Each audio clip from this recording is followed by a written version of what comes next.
नमस्कार साथियों, स्वागत है आप सभी का हमारे YouTube चैनल स्मार्ट स्टडी 101 पर और मैं हूं दिव्या वर्मा। दोस्तों, आज का टॉपिक है हिंदी एकांकी का उद्भव एवं विकास। इस टॉपिक से संबंधित 60 ऑब्जेक्टिव क्वेश्चन यहां पर सॉल्व करवाए जाएंगे। सभी प्रश्न बहुत ही महत्वपूर्ण हैं, इसलिए वीडियो को एंड तक देखिएगा, एक भी पॉइंट मिस मत कीजिएगा। और अगर आपने अभी तक हमारे व्हाट्सएप और टेलीग्राम चैनल को ज्वाइन नहीं किए हैं तो लिंक आपको वीडियो के कमेंट बॉक्स में मिल जाएगी, वहां से जाकर ज्वाइन कर लीजिएगा। आपके कोई प्रश्न हैं, डाउट हैं तो आप हमसे टेलीग्राम चैनल पर पूछ सकते हैं। तो प्रश्नों को हल करने से पहले हिंदी एकांकी से जुड़ी कुछ महत्वपूर्ण चीज़ें हैं, पहले उनको समझ लेते हैं, फिर प्रश्नों को हल करते हैं। तो सबसे पहले हम बात करेंगे कि एकांकी है क्या।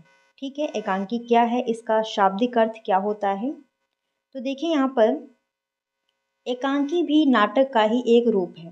एकांकी क्या है? नाटक का ही एक रूप है। नाटक तो आप सभी लोग जानते हैं, तो नाटक का ही एक रूप है एकांकी। अर्थात एकांकी दृश्य काव्य है, यानी उसे हम देख सकते हैं और सुन भी सकते हैं। एकांकी नाटक का शाब्दिक अर्थ है एक अंक वाला नाटक। इसे ध्यान रखिएगा, महत्वपूर्ण है। एकांकी का शाब्दिक अर्थ क्या है? एक अंक वाला नाटक, यानी एकांकी में केवल एक अंक होता है। अगर पूछ लिया जाए कि एकांकी में कितने अंक होते हैं, तो एकांकी का अर्थ ही है कि एक अंक वाला नाटक। और इसे अंग्रेजी में कहते हैं वन एक्ट प्ले। ठीक है, नाटक होने से, उसके मंच पर अभिनीत होने से विविध दृश्य विधान आदि का बोध होता है। अतः कहा जा सकता है कि एकांकी नाटक दृश्य काव्य का वह रूप है जिसमें नाटक को ही एक अंक में प्रस्तुत किया जाता है। ध्यान रखिएगा, जो एकांकी नाटक है ये नाटक का ही एक रूप है और नाटक के ही एक अंक को एकांकी के माध्यम से प्रस्तुत किया जाता है। पाश्चात्य साहित्य के अनुकरण पर ही हिंदी एकांकी का विकास हुआ है। तो ये भी ध्यान रखिएगा कि हिंदी एकांकी का विकास पाश्चात्य साहित्य के अनुकरण पर, अनुकरण का मतलब होता है नकल, तो पाश्चात्य साहित्य के नकल पर हिंदी एकांकी का विकास हुआ है। एकांकी के इतिहास को निम्न कालखंडों में विभाजित किया जा सकता है, जिसमें से आते हैं भारतेंद्र युग, द्विवेदी युग, प्रसाद युग और आधुनिक युग। तो हिंदी एकांकी का जो इतिहास है इसे हम 4 भागों में डिवाइड कर सकते हैं। और वो कौन कौन से भाग हैं? तो भारतेंद्र युग, द्विवेदी युग, प्रसाद युग और आधुनिक युग। ठीक है, तो इतना आपको क्लियर हुआ। आगे समझिए यहाँ पर एकांकी के तत्व। एकांकी के कौन कौन से तत्व होते हैं? तो कथा वस्तु, पात्र एवं चरित्र चित्रण, संवाद, भाषा शैली, देश काल, वातावरण और उद्देश्य। तो ये हो गए एकांकी के तत्व, ये भी आपको ध्यान रखने हैं। एकांकी में समय, स्थान और कार्य की सुसंगति को संकलन त्रय कहा जाता है। एकांकी में समय, स्थान और कार्य की सुसंगति को क्या कहते हैं? संकलन त्रय। ठीक है, ध्यान रखिएगा, संकलन त्रय क्या होता है? समय, स्थान और कार्य की सुसंगति को हम कहते हैं संकलन त्रय। फिर आगे यहाँ पर आते हैं कुछ महत्वपूर्ण एकांकीकार जो कि अलग अलग युगों से संबंधित हैं, और ये आपके लिए बहुत ही ज़्यादा महत्वपूर्ण है क्योंकि यहाँ से क्वेश्चन आपके पेपर में ज़रूर पूछा जाता है। जैसे कि कोई एक एकांकीकार दे दिया जाएगा और फिर पूछा जाता है कि ये किस युग से संबंधित है, या फिर ऐसे भी पूछ लेते हैं कि द्विवेदी युग का एकांकीकार कौन सा है, भारतेंद्र युग का कौन सा है, और वहाँ पर आपको छांटना होता है। तो चलिए फिर देख लेते हैं, और आप ध्यान रखिएगा कौन सा एकांकीकार किस युग से संबंधित है। तो सबसे पहले हम बात करेंगे भारतेंद्र युग के प्रमुख एकांकीकार, जिनमें आते हैं भारतेंदु हरिश्चंद्र, राधाचरण गोस्वामी, देवकी नंदन त्रिपाठी और किशोरी लाल गोस्वामी। तो ये हो गए भारतेंद्र युग के एकांकीकार। फिर आते हैं यहाँ पर द्विवेदी युग के प्रमुख एकांकीकार, जिनमें दिए हुए हैं सुदर्शन और राम नरेश त्रिपाठी, बद्री नारायण बेचन शर्मा, उग्र। ठीक है, फिर आते हैं प्रसाद युग के प्रमुख एकांकीकार, जिनमें सबसे नंबर 1 पर आते हैं जयशंकर प्रसाद, फिर जैनेन्द्र कुमार, सूर्यदेव नारायण, उदय शंकर भट्ट, भुवनेश्वर प्रसाद, डॉक्टर राम कुमार वर्मा और जगदीश चंद्र माथुर तथा उपेंद्र नाथ अश्क। तो ये हो गए प्रसाद युग के। और लास्ट में यहाँ पर दिए हुए हैं स्वातंत्र्योत्तर युग के प्रमुख एकांकीकार। तो पहले आप समझ लीजिए कि स्वातंत्र्योत्तर युग है क्या। यानी भारत के आज़ाद होने के पश्चात के एकांकीकार, मतलब स्वतंत्रता प्राप्त होने के बाद के एकांकीकार यहाँ पर दिए हुए हैं। ठीक है, स्वातंत्र्योत्तर का मतलब होता है स्वतंत्रता के बाद के या फिर स्वतंत्रता प्राप्त के पश्चात के। तो इनमें आते हैं वैष्णव प्रभाकर, रामवृक्ष वेनीपुरी और शंभु दयाल सक्सेना, गोविंद शर्मा, लक्ष्मी नारायण लाल। ठीक है, तो ये कुछ यहाँ पर इम्पॉर्टेंट चीज़ें दी हुई थी जो आपको जानना जरूरी है। अब हम प्रश्नों पर आते हैं। तो पहला प्रश्न यहाँ पर दिया हुआ है, उपेन्द्र नाथ अस के अनुसार एकांकी का समय होना चाहिए। उपेन्द्र नाथ अस के अनुसार जो एकांकी है इसका समय कितना होना चाहिए। ऑप्शन दिए गए हैं 20 से 25 मिनट, 25 से 35 मिनट और 30 से 45 मिनट, 50 से 55 मिनट। तो इसका राइट आंसर रहेगा ऑप्शन संख्या सी, 30 से 45 मिनट। ठीक है, उपेंद्र नाथ अस के अनुसार जो एकांकी है इसका निर्धारित समय कितना होना चाहिए, 30 से 45 मिनट तक। और नेक्स्ट क्वेश्चन आता है यहाँ पर, बूढ़े मुँह मुहासे हैं।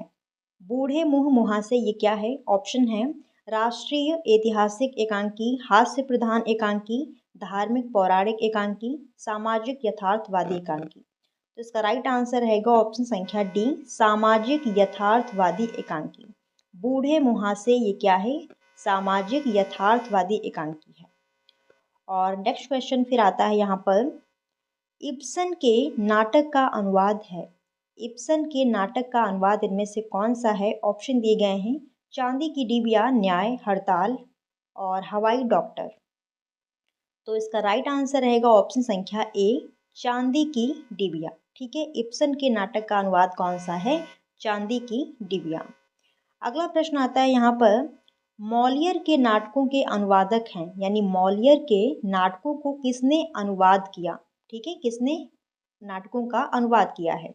ऑप्शन दिए गए हैं प्रेमचंद्र, रविन्द्रनाथ टैगोर, जेपी श्रीवास्तव और रूप नारायण पांडे। तो इसका राइट आंसर यहाँ पर रहेगा ऑप्शन संख्या सी, जेपी श्रीवास्तव। ठीक है, मॉलियर के नाटकों के अनुवादक कौन है, जेपी श्रीवास्तव। अगला प्रश्न यहाँ पर आता है 6 नंबर, एकांकी और नाटक में प्रमुख अंतर किस चीज़ को लेकर है। एकांकी और नाटक में जो डिफरेंस है वो किस चीज़ को लेकर है। ऑप्शन दिए गए हैं पात्रों को लेकर, उद्देश्य को लेकर, कथोपकथन को लेकर, अंक को लेकर। तो आप जानते हैं अभी आपको बताया गया है, इसका राइट आंसर ऑप्शन संख्या डी, अंक को लेकर, क्योंकि एकांकी एक अंक का होता है और नाटक ये विस्तृत होता है यानी बड़ा होता है। अगला प्रश्न यहाँ पर आता है 7 नंबर, आधुनिक एकांकी के, हाँ, आधुनिक ढंग के एकांकी का जन्म कहाँ हुआ। ध्यान रखिएगा, आधुनिक ढंग के एकांकी का जन्म कहाँ हुआ। ऑप्शन दिए गए हैं यूनान, इटली, इंग्लैंड, फ्रांस। तो इसका राइट आंसर रहेगा ऑप्शन संख्या सी, इंग्लैंड। आधुनिक ढंग के एकांकी का जन्म या फिर आधुनिक एकांकी का जन्म कहाँ पर हुआ, तो इंग्लैंड में। फिर अगला प्रश्न यहाँ पर आता है 8 नंबर, हिंदी की प्रथम एकांकी होने का श्रेय किसे दिया जाता है, या फिर हिंदी की पहली एकांकी कौन सी है। बहुत ही महत्वपूर्ण प्रश्न है, ध्यान रखिएगा। ऑप्शन दिए गए हैं एक घूंट और जीमूत वाहन, वैदिकी हिंसा हिंसा ना भवते, भोर का तारा। तो इसका राइट आंसर है ऑप्शन संख्या ए, एक घूंट। और ये लिखा किसने है, तो जयशंकर प्रसाद ने। बहुत ही महत्वपूर्ण प्रश्न है, इसे ध्यान रखिएगा कि हिंदी की पहली एकांकी एक घूंट है और इसके लेखक हैं जयशंकर प्रसाद। अगला प्रश्न यहाँ पर दिया हुआ है 9 नंबर, कालक्रम के आधार पर हिंदी एकांकी की प्रथम विकास अवस्था मानी जाती है। हिंदी एकांकी की जो प्रथम विकास अवस्था है वो कौन सी है। ऑप्शन यहाँ पर दिए हुए हैं 1873 से 1929 तक और 1873 से 1921 तक, 1877 से 1919 तक, 1887 से 1929 तक। तो इसका राइट आंसर रहेगा ऑप्शन संख्या ए, 1873 से 1929 तक। ये हिंदी एकांकी की प्रथम विकास अवस्था मानी जाती है। फिर यहाँ पर अगला प्रश्न आता है 10 नंबर। अब देखिए क्या पूछा जा रहा है, कालक्रम के आधार पर हिंदी एकांकी की द्वितीय विकास अवस्था। अभी आपने जो पढ़ा था वो पहली विकास अवस्था थी और ये द्वितीय विकास अवस्था है। ऑप्शन दिए गए हैं 1922 से 1926 तक, 1924 से 1927 तक, 1926 से 1929 तक, 1929 से 1938 तक। तो इसका राइट आंसर रहेगा ऑप्शन संख्या डी, 1929 से 1938 तक। ठीक है, 1929 से 1938 तक ये हिंदी एकांकी का द्वितीय विकास अवस्था मानी जाती है। और इसी प्रकार से यहाँ पर थर्ड क्वेश्चन दिया हुआ है, कालक्रम के आधार पर हिंदी एकांकी की तृतीय विकास अवस्था, ये है तृतीय विकास अवस्था।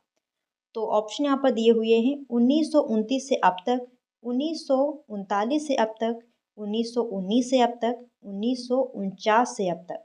तो इसका राइट आंसर रहेगा ऑप्शन संख्या बी, 1939 से अब तक यानी वर्तमान समय तक। तो यहाँ पर जो विकास अवस्थाएं दी हुई हैं प्रथम, द्वितीय, तृतीय, ये तीनों आप ध्यान रखिएगा। फिर अगला प्रश्न यहाँ पर आता है 12 नंबर, निम्न एकांकीकारों में से कौन सा एकांकीकार प्रथम अवस्था से संबंधित है। अब देखिए यहाँ पर जो हिंदी एकांकी के विकास की प्रथम अवस्था थी उससे संबंधित कौन सा यहाँ पर एकांकीकार है। ऑप्शन है प्रताप नारायण मिश्र, राम कुमार वर्मा, गोविंद वल्लभ पंत, सेठ गोविंद दास। तो इसका राइट आंसर ऑप्शन संख्या ए, प्रताप नारायण मिश्र। ठीक है, नेक्स्ट क्वेश्चन, एक अंक वाली नाट्य रचना क्या कहलाती है। एक अंक वाली नाट्य रचना क्या कहलाती है। अब देखिए यहाँ पर अभी जो आपको थ्योरी बताई गई थी, आप उस थ्योरी से यहाँ पर कितने सारे क्वेश्चन खुद से हल कर पा रहे हैं। तो इसीलिए जो ऑब्जेक्टिव क्वेश्चन है उनको पढ़ने से पहले जो थ्योरी है वो आपके लिए ज़्यादा महत्वपूर्ण है। ठीक है, तो ऑप्शन दिए गए हैं रूपक, एकांकी, नाटक और विधि। तो इसका राइट आंसर क्या रहेगा, ऑप्शन संख्या बी, एकांकी। एक अंक वाली जो नाट्य रचना होती है उसे हम क्या कहते हैं, एकांकी कहते हैं। अगला क्वेश्चन यहाँ पर आता है 14 नंबर, प्रोफेसर रामस्वरूप चतुर्वेदी ने हिंदी की प्रथम एकांकी किसे माना है। अब यहाँ पर देखिए जो प्रोफेसर रामस्वरूप चतुर्वेदी हैं इनके अनुसार हिंदी की जो पहली एकांकी है वो कौन सी है। ऑप्शन यहाँ पर दिए हुए हैं बादल की मृत्यु, एक घूंट, गोरा बादल की कथा और सत्य हरिश्चंद्र। तो यहाँ पर इसका राइट आंसर ऑप्शन संख्या ए, बादल की मृत्यु। ये प्रोफेसर रामचंद्र चतुर्वेदी के अनुसार यहाँ पर हिंदी की प्रथम एकांकी है बादल की मृत्यु। और वैसे अगर पूछा जाए कि हिंदी की पहली एकांकी कौन सी है तो अभी आपको बताया गया है एक घूंट, जो कि जयशंकर प्रसाद की है। तो ध्यान रखिएगा ये प्रोफेसर रामस्वरूप चतुर्वेदी के अनुसार है और वहाँ पर वो किसी के अनुसार नहीं थी। अगर नॉर्मल क्वेश्चन पूछा जाए कि हिंदी की प्रथम एकांकी कौन सी है तो आप एक घूंट ही लगाइएगा। अगला यहाँ पर प्रश्न आता है 15 नंबर, एक घूंट एकांकी के लेखक कौन हैं। जयशंकर प्रसाद, राम कुमार वर्मा, भुवनेश्वर, भारतेंदु। तो अभी आपको बताया जा चुका है कि एक घूंट एकांकी किसकी है, जयशंकर प्रसाद की है और इस एकांकी को हिंदी की प्रथम एकांकी मानते हैं। अगला क्वेश्चन यहाँ पर, राम कुमार वर्मा की प्रथम एकांकी कौन सी है। जो राम कुमार वर्मा हैं इनकी पहली एकांकी यहाँ पर पूछी जा रही है। ऑप्शन दिए गए हैं रेशमी टाई और बादल की मृत्यु, पृथ्वीराज की आंखें, एक घूंट। तो इसका राइट आंसर है ऑप्शन संख्या बी, बादल की मृत्यु। ठीक है, राम कुमार वर्मा की पहली एकांकी कौन सी है, बादल की मृत्यु। और इसी एकांकी को जो प्रोफेसर रामस्वरूप चतुर्वेदी हैं वो हिंदी की प्रथम एकांकी मानते हैं। अगला प्रश्न यहाँ पर आता है 17 नंबर, हिंदी की प्रथम एकांकी है बादल की मृत्यु, कारवां और विशस से विषमौषधम, एक घूंट। तो इसका राइट आंसर ऑप्शन संख्या डी, एक घूंट और इसके रचयिता हैं जयशंकर प्रसाद। अगला प्रश्न यहाँ पर आता है 18 नंबर, आधुनिक हिंदी एकांकी के जनक कौन हैं। बहुत ही महत्वपूर्ण प्रश्न है यहाँ पर, आधुनिक हिंदी एकांकी के जनक कौन हैं। ऑप्शन दिए गए हैं राम कुमार वर्मा, जयशंकर प्रसाद, उपेंद्र नाथ अस्क, इनमें से कोई नहीं। तो इसका राइट आंसर रहेगा ऑप्शन संख्या ए, डॉक्टर राम कुमार वर्मा। ठीक है, आधुनिक हिंदी एकांकी के जनक कौन हैं, तो राम कुमार वर्मा है। महत्वपूर्ण प्रश्न है, इसे ध्यान रखिएगा। फिर यहाँ पर अगला प्रश्न पूछा जाता है 19 नंबर, पृथ्वीराज की आंखें शीर्षक एकांकी के रचयिता हैं। पृथ्वीराज की आंखें, ये जो शीर्षक है इसके रचयिता कौन है? ऑप्शन दिए गए हैं उदय शंकर भट्ट, उपेंद्र नाथ अश्क, राम कुमार वर्मा, सेठ गोविंद दास। इसका राइट आंसर रहेगा ऑप्शन संख्या सी, राम कुमार वर्मा। ठीक है, पृथ्वीराज की आंखें शीर्षक से एकांकी किसने लिखी? तो डॉक्टर राम कुमार वर्मा ने। अगला प्रश्न आता है यहाँ पर 20 नंबर, हिंदी में यथार्थवादी एकांकी के जनक कौन है? अब यहाँ पर पूछा गया है यथार्थवादी एकांकी के जनक। ठीक है, ऑप्शन है राम कुमार वर्मा, उपेंद्र नाथ अश्क, उदय शंकर भट्ट, भुवनेश्वर। इसका राइट आंसर क्या रहेगा? ऑप्शन संख्या बी, उपेंद्र नाथ अश्क। ठीक है, हिंदी में यथार्थवादी एकांकी जनक कौन है? उपेंद्र नाथ अश्क। अगला प्रश्न यहाँ पर आता है 21 नंबर, जोंक लक्ष्मी का स्वागत एकांकियों के रचनाकार कौन है? यहाँ पर दो एकांकी दी हुई हैं, पहली है जोंक और दूसरी है लक्ष्मी का स्वागत।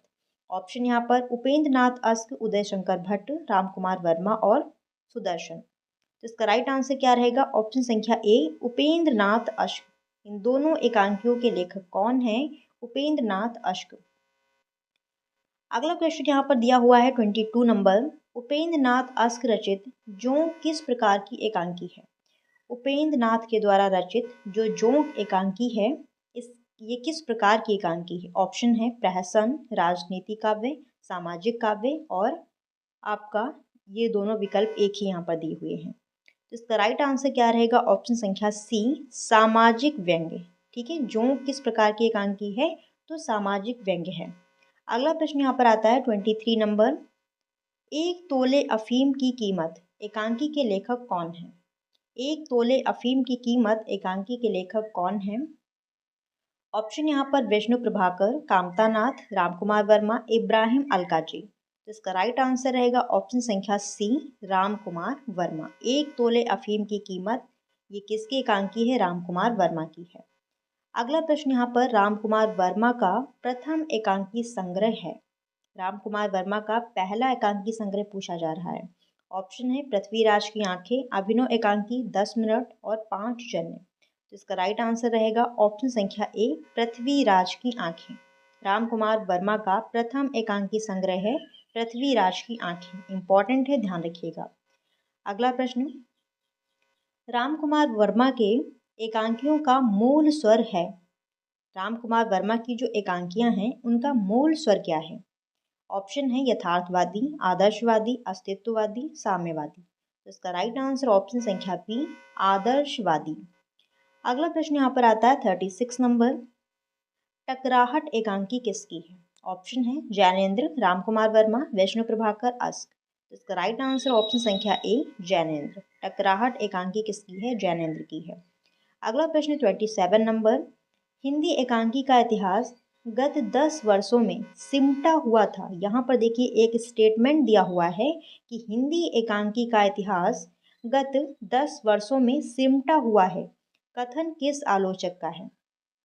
ऑप्शन यहाँ पर राम कुमार वर्मा, डॉक्टर नगेंद्र, भुवनेश्वर प्रसाद और डॉक्टर राम कुमार तिवारी। तो इसका राइट आंसर ऑप्शन संख्या बी, डॉक्टर नगेंद्र। ठीक है, फिर यहाँ पर अगला प्रश्न दिया हुआ है 28 नंबर, प्रकाश और परछाई किसकी एकांकी है? ऑप्शन है भगवती चरण वर्मा, राम कुमार वर्मा, विनोद रस्तोगी और विष्णु प्रभाकर। तो इसका राइट आंसर ऑप्शन संख्या डी, विष्णु प्रभाकर। प्रकाश और परछाई एकांकी के लेखक हैं विष्णु प्रभाकर। अगला प्रश्न बहुत ही महत्वपूर्ण है, अंडे के छिलके एकांकी किसकी है? ऑप्शन है विष्णु प्रभाकर, मोहन राकेश, विनोद रस्तोगी और अश्क। इसका राइट आंसर क्या रहेगा? ऑप्शन संख्या बी, मोहन राकेश। अंडे के छिलके इस एकांकी के लेखक हैं मोहन राकेश। अगला प्रश्न यहाँ पर आता है, अश्क रचित एकांकी है, यानी कि यहाँ पर 4 विकल्प दिए हुए हैं। अब अश्क की कौन सी एकांकी है आपको ढूंढना है। तो दीपदान, प्रतिभा का विवाह, सूखी डाली, शैतान। तो इसका राइट आंसर ऑप्शन संख्या सी, सूखी डाली। अश्क द्वारा रचित एकांकी कौन सी है? सूखी डाली। अगला प्रश्न यहाँ पर दिया हुआ है 31 नंबर, जगदीश चंद्र माथुर का एकांकी संग्रह भोर का तारा कब प्रकाशित हुआ? ऑप्शन है 1956 में, 1946 में, 1950 में, 1952 में। तो इसका राइट आंसर ऑप्शन संख्या बी, 1946 में। ठीक है, भोर का तारा एकांकी जो है ये कब प्रकाशित हुई? तो 1946 में।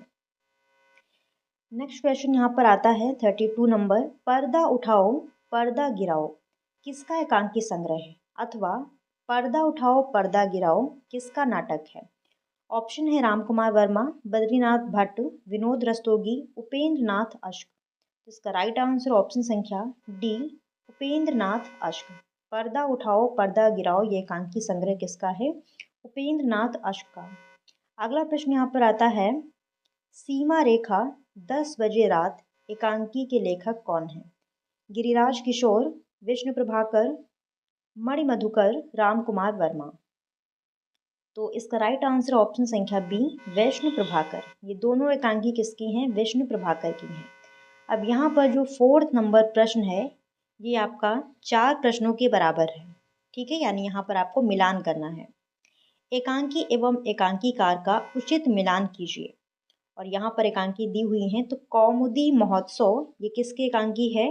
राम कुमार वर्मा की। देवताओं की छाया में ये एकांकी किसकी है? उपेंद्र नाथ अश्क की। ओ मेरे सपने ये एकांकी किसकी है? जगदीश चंद्र माथुर की।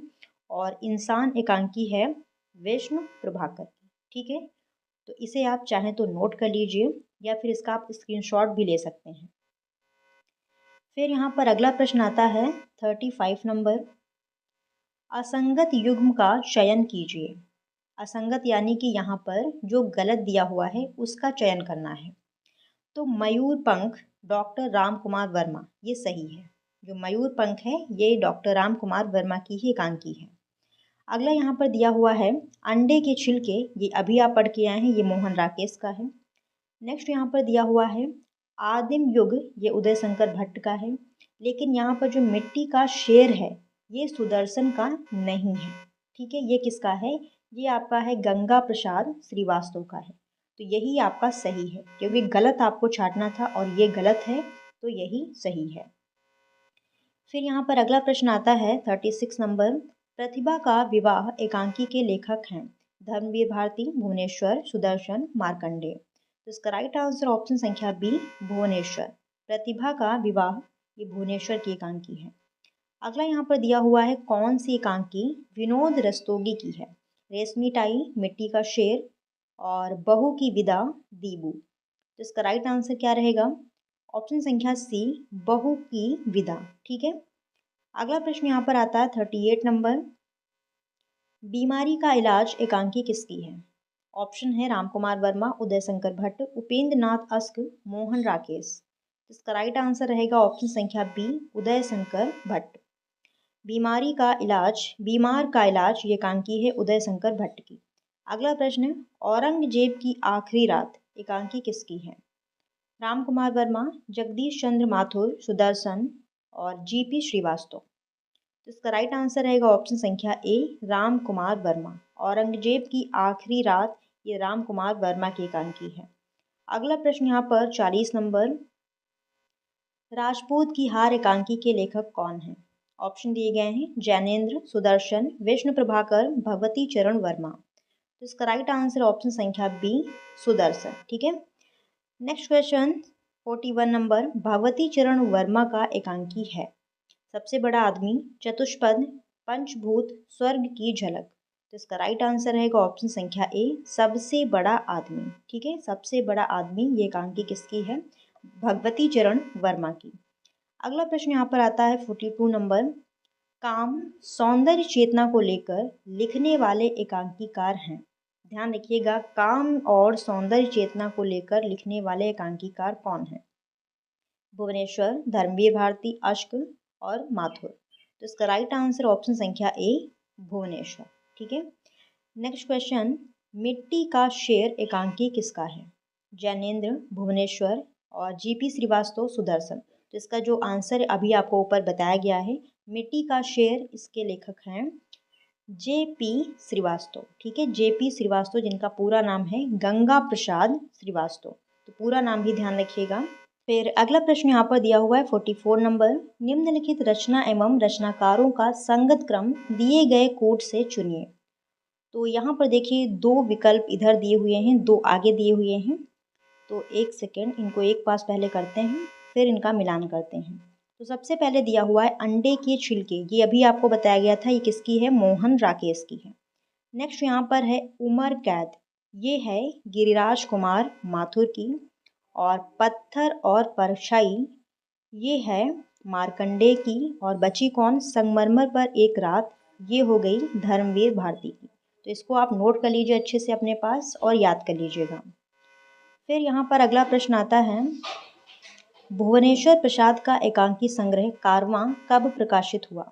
भुवनेश्वर प्रसाद का जो एकांकी संग्रह कारवां है, ये कब प्रकाशित हुआ।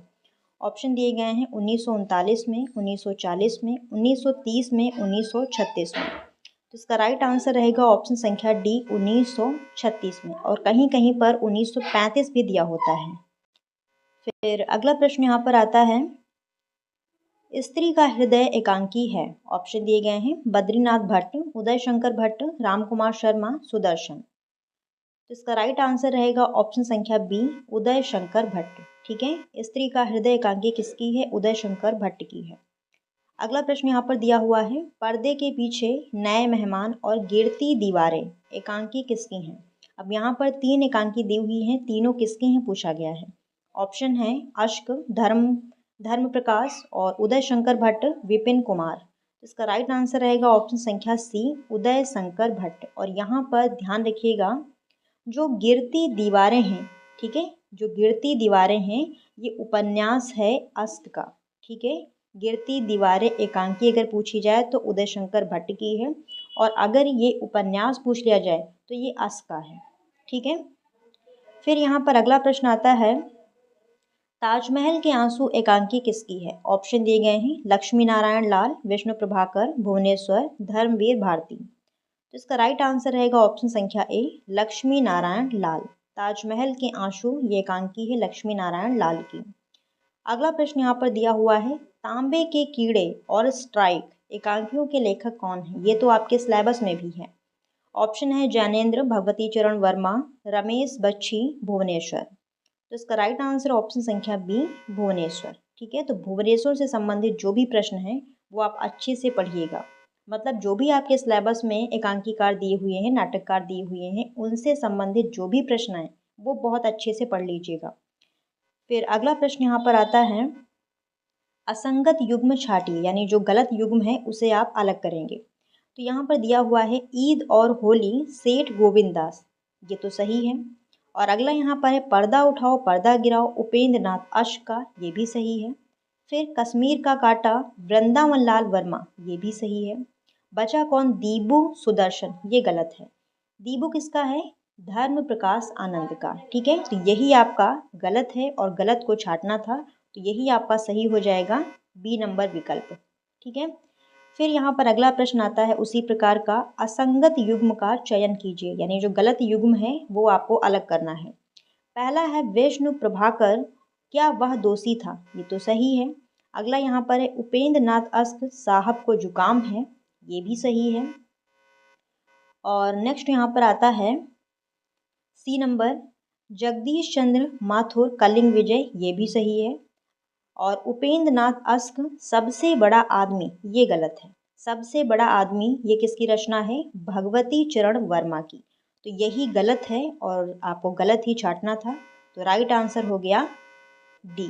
ठीक है, फिर यहाँ पर अगला प्रश्न आता है 52 नंबर, नाटक बहुरंग के लेखक हैं। नाटक बहुरंग के लेखक कौन हैं, लक्ष्मी नारायण लाल, मोहन राकेश, हरिकृष्ण प्रेमी, विष्णु प्रभाकर। तो इसका राइट आंसर ऑप्शन संख्या ए, लक्ष्मी नारायण लाल। नाटक बहुरंग के लेखक कौन है, लक्ष्मी नारायण लाल। अगला प्रश्न यहाँ पर, आपस का समझौता एकांकी के रचनाकार कौन है। अमृतलाल नागर, उपेंद्र नाथ अश्क, गोविंद वल्लभ पंत, मोहन राकेश। तो इसका राइट आंसर ऑप्शन संख्या बी, उपेंद्र नाथ अश्क। ठीक है, आपस का समझौता इस एकांकी के रचनाकार हैं उपेंद्र नाथ अश्क। अगला प्रश्न यहाँ पर दिया हुआ है 54 नंबर, आज का आदमी किसकी रचना है। महमूद अली, सत्येंद्र, उदय शंकर भट्ट, कुंवर बहादुर। तो इसका राइट आंसर ऑप्शन संख्या सी, उदय शंकर भट्ट। नेक्स्ट क्वेश्चन, व्यथित हृदय का पूर्ण फल एकांकी किसकी है। ऑप्शन दिए गए हैं सत्येंद्र, राधा कृष्ण, कमलाकांत वर्मा, महमूद अली। तो इसका राइट आंसर क्या रहेगा? ऑप्शन संख्या ए सत्येंद्र। ठीक है। व्यथित हृदय का पुण्य फल, ये एकांकी किसकी है? सत्येंद्र की है। नेक्स्ट क्वेश्चन, भोर का तारा एकांकी के रचनाकार कौन है? हरिकृष्ण प्रेमी, जगदीश चंद्र माथुर, भुवनेश्वर, भगवती चरण वर्मा। तो इसका राइट आंसर रहेगा ऑप्शन संख्या बी जगदीश चंद्र माथुर। भोर का तारा एकांकी के लेखक हैं जगदीश चंद्र माथुर। फिर अगला प्रश्न यहाँ पर दिया हुआ है, निष्ठुर न्याय एकांकी के रचनाकार कौन है? ऑप्शन है भुवनेश्वर, रामकुमार वर्मा, विनोद रस्तोगी, हरिकृष्ण प्रेमी। तो इसका राइट आंसर रहेगा ऑप्शन संख्या डी हरिकृष्ण प्रेमी। निष्ठुर न्याय एकांकी के रचनाकार कौन है? हरिकृष्ण प्रेमी। और फिर यहाँ पर अगला प्रश्न दिया हुआ है 58 नंबर, निम्नलिखित में से कौन सा एकांकीकार भारतेंदु युग का नहीं है? अब वही प्रश्न स्टार्ट हो गए जो आपको भी बताए गए थे कि जो भी युग हैं उनसे संबंधित जो एकांकीकार हैं ध्यान रखिएगा। तो यहाँ पर आपको छांटना है कि भारतेंदु युग का कौन सा एकांकीकार नहीं है। बालकृष्ण भट्ट, उपेंद्र नाथ अस्क, प्रताप नारायण मिश्र और बद्रीनाथ चौधरी प्रेमधन। तो इसका राइट आंसर क्या रहेगा? ऑप्शन संख्या बी उपेंद्र नाथ अस्क। ठीक है। फिर यहाँ पर अगला प्रश्न आता है 59 नंबर, निम्नलिखित में से कौन सा एकांकीकार द्विवेदी युग का है? ऑप्शन है डॉक्टर राम कुमार वर्मा, राधा कृष्ण दास, सुदर्शन और भुवनेश्वर प्रसाद मिश्र। तो इसका राइट आंसर ऑप्शन संख्या सी सुदर्शन। ठीक है, सुदर्शन ये द्विवेदी युग के हैं। अगला प्रश्न यहाँ पर 60 नंबर, लक्ष्मी नारायण मिश्र किस युग के एकांकीकार हैं? लक्ष्मी नारायण मिश्र ये किस युग के एकांकीकार हैं? ऑप्शन है भारतेंदु युग, द्विवेदी युग, प्रसाद युग और प्रसादोत्तर युग। तो इसका राइट आंसर रहेगा ऑप्शन संख्या डी प्रसादोत्तर युग। और यहाँ पर आपके 60 क्वेश्चन समाप्त हुए। बाकी अगर आप लोगों के कोई प्रश्न हैं तो आप हमसे टेलीग्राम चैनल पर पूछ सकते हैं। वीडियो आपको कैसी लगी हमें कमेंट करके ज़रूर बताइएगा। और जो भी विद्यार्थी हमारे चैनल को अभी तक सब्सक्राइब नहीं किए हैं तो चैनल को जाकर सब्सक्राइब कर लीजिए, क्योंकि हम आपके लिए ऐसे ही वीडियोज़ लाते रहते हैं। मिलते हैं नेक्स्ट क्लास में, तब तक के लिए धन्यवाद साथियों। जय हिंद।